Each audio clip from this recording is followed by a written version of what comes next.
Oh, hey, didn't see you there. But now that I've got you here, we just wanted to say hello to everyone. We miss you all and hope that you are staying safe and healthy during this time. Hi, everybody. No, we're not doing that. I like it too, but we're doing something different. Hi, everybody.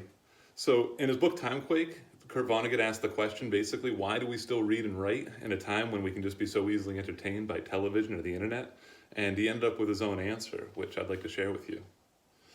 Many people need desperately to receive this message. I feel and think much as you do.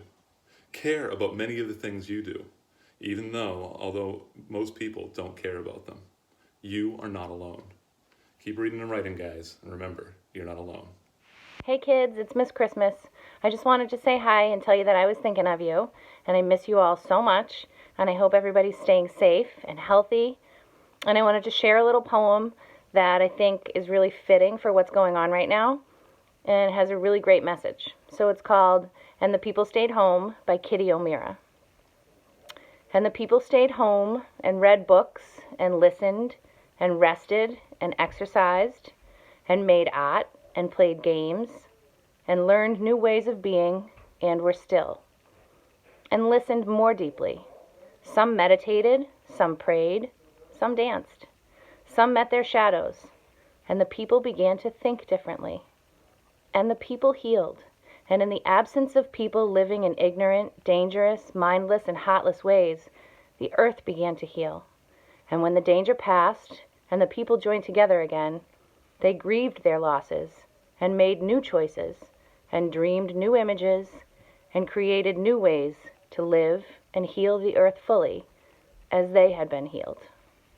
I miss you all so much. Stay safe. I can't wait to see you soon. 2 Rooms by Emily Berry. I went into a room, and then I went into another. I was in a room inside a room, and then I felt safe. Hi guys, it's Miss Evans. I'm here walking Daisy at the high school. I miss you all and I hope you're doing well. I want to read you a quick passage from one of my favorite series, The Lord of the Rings. It's a moment when a hobbit finds a little bit of hope during dark times. Sam saw a white star twinkle for a while. The beauty of it smote his heart as he looked up out of the forsaken land and hope returned to him. The thought pierced him that in the end, this shadow was only a small and passing thing. There was light and high beauty forever beyond its reach. Now, for a moment, his own fate ceased to trouble him. Thanks, guys. Hope to see you soon. Hey, everybody. It's Mr. Pappas. Hope you're all staying healthy. Here's a short poem by Robert Frost about the cost and benefit of resiliency called Lodged. The rain to the wind said, "You push and I'll pelt."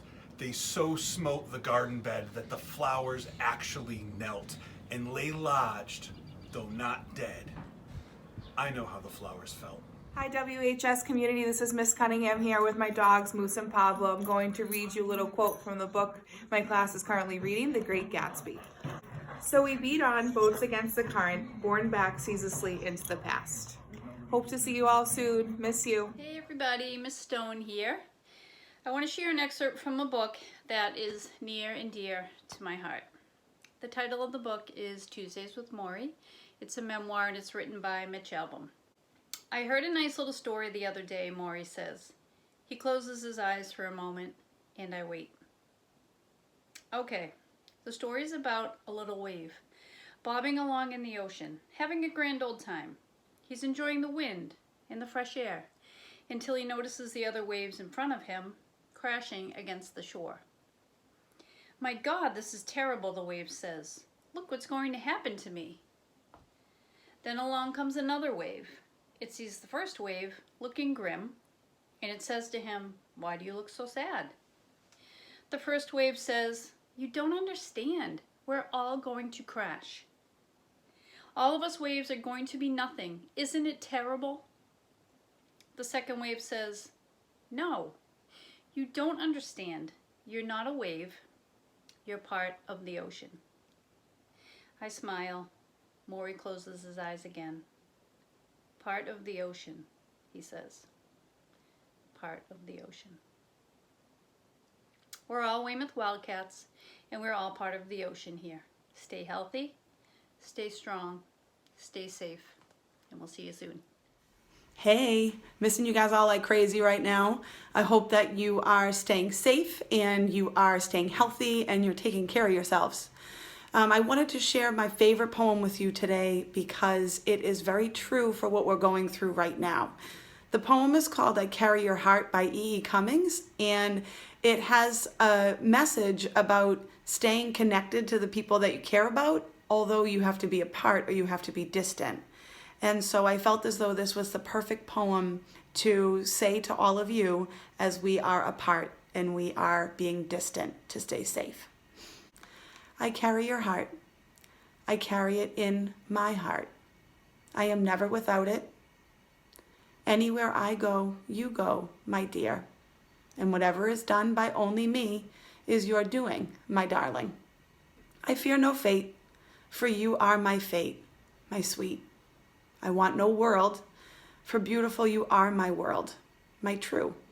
And it's you are whatever a moon has always meant, and whatever a sun will always sing is you.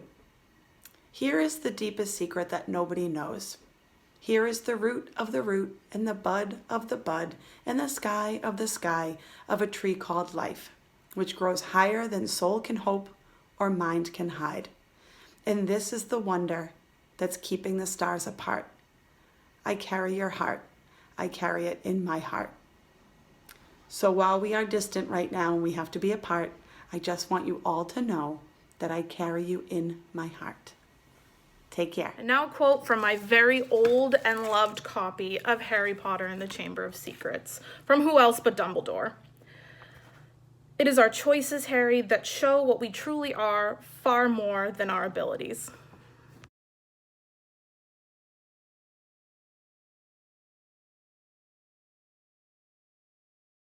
Happiness can be found in the darkest of times, if only one remembers to turn on the light. Hey everyone, it's Miss Loporto. I'm going to read a sonnet that I wrote a couple of days ago when I challenged my students and myself to write a poem. It's called When Darkness Comes.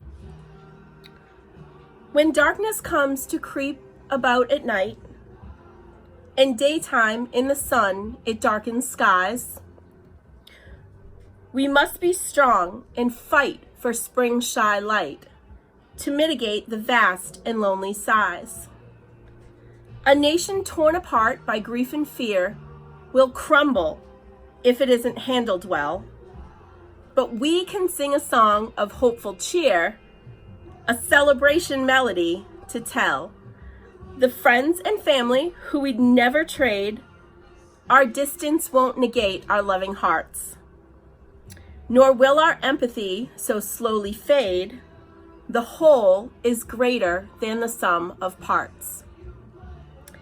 And may the earth heal in our time of rest, while we search out a self that's labeled best. Thanks, guys. Stay safe. Take care. Miss you. Hello, Weymouth High School. This is Miss Owens coming to you live from my basement office because we are all missing sports right now. We're all missing baseball. So I thought I would bring you a little bit of Red Sox Nation right here from my basement. Enjoy. All right, Weymouth High. Here's one of my favorite things in my whole house. My Fenway Park mural. All hand painted by myself and my good friend, Mr. Bunker, Weymouth High School's resident artist. See if you can Google the box score and tell me what the game is. A very important game in Red Sox history and something that I always enjoy looking at in my house when I'm trying to do my work. The paint is Benjamin Moore for Fenway Park. The exact When I was green, young, the I same loved color going as to the library and taking out Shel Silverstein's books of silly poetry. Here's one of his less silly poems from A Light in the Attic. How many slams in an old screen door depends on how loud you shut it. How many slices in a bread depends how thin you cut it. How much good inside a day depends how good you live 'em. How much love inside a friend depends how much you give 'em. Remember, you are good and loved in every way. Hey everyone, this is Ms. Goldstein here.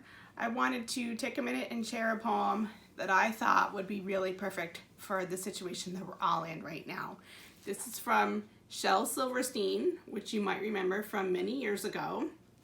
and it's a poem that I thought was really appropriate for the situation that we're all in. It's called Hug a War. I will not play at tug o' war.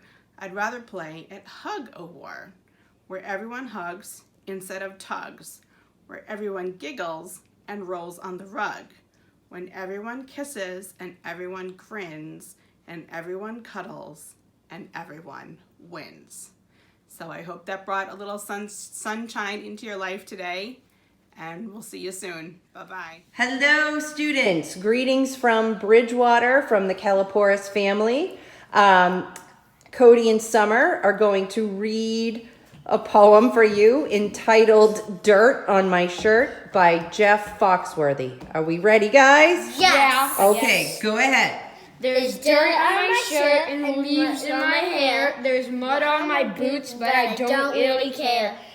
Playing outside is so much fun, to breathe the clean air and feel the warm sun.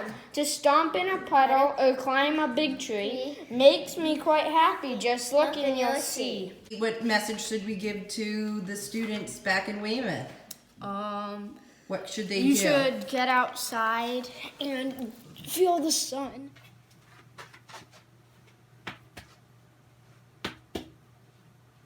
Casey at the Bat by Ernest Lawrence Thayer. It looked extremely rocky for the Mudville Nine that day. The score stood 2-4 with but one inning left to play. So when Cooney died at second and Burrows did the same, a pallor wreathed the features of the patrons of the game. A straggling few got up to go, leaving there the rest, with that hope which springs eternal within the human breast. For they thought if only Casey could get a whack at that, they'd put even money now with Casey at the bat. But Flynn preceded Casey, and likewise so did Blake, and the former was a puddin', and the latter was a fake. So on that stricken multitude a death-like silence sat, for there seemed but little chance of Casey's getting to the bat. But Flynn let drive a single, to the wonderment of all, and the much-despised Blakey tore the cover off the ball. And when the dust had lifted, and they saw what had occurred, there was Blakey safe on second, and Flynn a hugging third. Then from the gladdening multitude went up a joyous yell. It bounded from the mountain tops, it rattled in the dell. It struck upon the hillside and rebounded on the flat, for Casey, mighty Casey, was advancing to the bat. There was ease in Casey's manner as he stepped into his place. There was pride in Casey's bearing and a smile on Casey's face. And when responding to the cheers, he lightly doffed his hat, no stranger in the crowd could doubt 'twas Casey at the bat. 10,000 eyes were on him as he rubbed his hands with dirt. 5,000 tongues applauded when he wiped them on his shirt. Then, when the writhing pitcher ground the ball into his hip, defiance glared in Casey's eye, a sneer curled Casey's lip. And now the leather-covered sphere came hurtling through the air, and Casey stood a-watching it in haughty grandeur there. Close by the sturdy batsman, the ball unheeded sped. That ain't my style, said Casey. Strike one, the umpire said. From the benches, black with people, there went up a muffled roar, like the beating of the storm waves on a stern and distant shore. Kill him! Kill the umpire! Shouted someone from the stand, and it's likely they'd have killed him had not Casey raised his hand. With a smile of Christian charity, great Casey's visage shone. He stilled the rising tumult. He bade the game go on. He signaled to the pitcher, and once more the spheroid flew, but Casey still ignored it. And the umpire said, "Strike two!" "Fraud!" cried the maddening thousands, and the echo answered, "Fraud!" But one scornful look from Casey, and the audience was awed. They saw his face grow stern and cold. They saw his muscles strain, and they knew that Casey wouldn't let that ball go by again. The sneer is gone from Casey's lips. His teeth are clenched in hate. He pounds with cruel vengeance his bat upon the plate. And now the pitcher holds the ball, and now he lets it go. And now the air is shattered by the force of Casey's blow. Oh, somewhere in this favored land the sun is shining bright. The band is playing somewhere, and somewhere hearts are light. And somewhere men are laughing, and somewhere children shout. But there is no joy in Mudville. Mighty Casey has struck out.